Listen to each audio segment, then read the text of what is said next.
Assalamualaikum warahmatullahi wabarakatuh. Saya atas nama Rianti dari Prodi Pendidikan Agama Islam.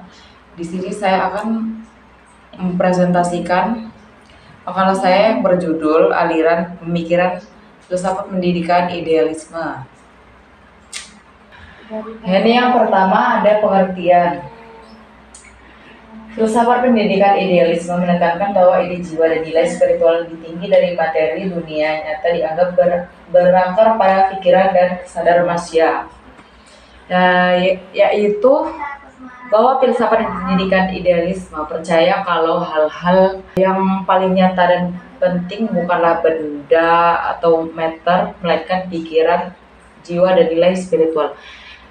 Jadi segala sesuatu di dunia ini berasal dari pikiran manusia atau kesadaran, bukan dari benda atau fisik.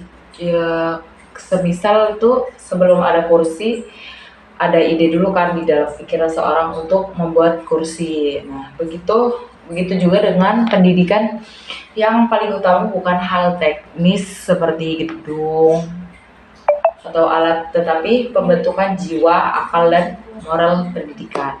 Yang kedua ada tujuan pendidikan.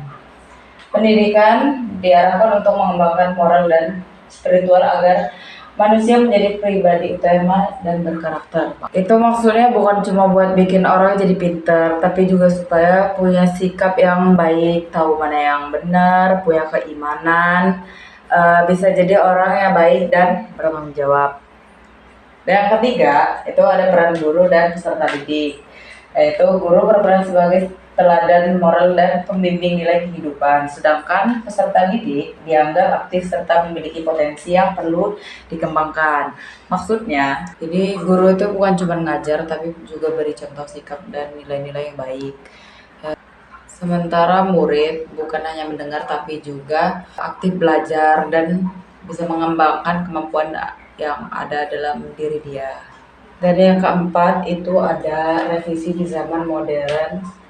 Meski pendidikan kini berfokus pada keterampilan dan pasang kerja, idealisme tetap penting karena menekankan moralitas dan nilai-nilai kemanusiaan. Itu maksudnya walau sekarang sekolah lebih banyak ngajarin buat cara kerja, ya juga pendidikan itu tetap harus ngajarin sikap baik dan nilai-nilai kemanusiaan, biar orang nggak cuma pintar tapi juga punya moral dan hati nurani.